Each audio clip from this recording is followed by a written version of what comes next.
Welcome to our channel. Today we how to authenticate Loomly for LinkedIn content approvals step by step clearly. To authenticate Loomly for LinkedIn content approvals, start by logging into your Loomly account. Navigate to the Settings section from the dashboard. In the Settings menu, look for the Social Accounts tab. Click on Add a new account. Select LinkedIn from the list of available social platforms. You will be prompted to sign in to your LinkedIn account. Enter your LinkedIn credentials and click Sign In. Loomly will request permission to access your LinkedIn account. Review the permissions and click Allow. Once authenticated, Loomly will confirm the connection. You can now see your LinkedIn account listed under the social accounts.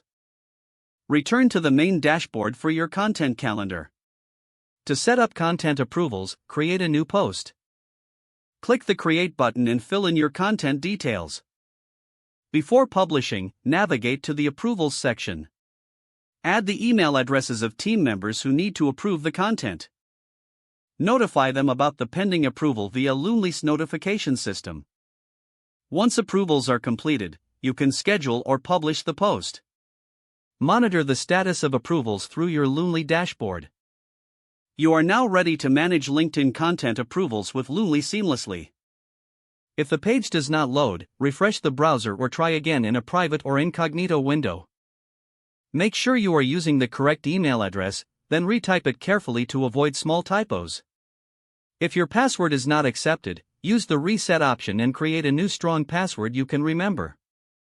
Check your spam folder for verification or security emails, then complete any requested confirmation steps.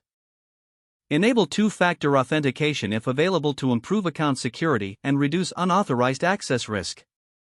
After signing in, review your profile details so your contact information and settings are accurate and current. If you see an error message, note it down and try again after restarting your device and internet connection. Log out when you finish, especially on shared devices, to keep your account and payment information secure. If the page does not load, refresh the browser or try again in a private or incognito window. Make sure you are using the correct email address, then retype it carefully to avoid small typos. If your password is not accepted, use the reset option and create a new strong password you can remember. Don't forget to like this video and subscribe to our channel for more step-by-step tech guides.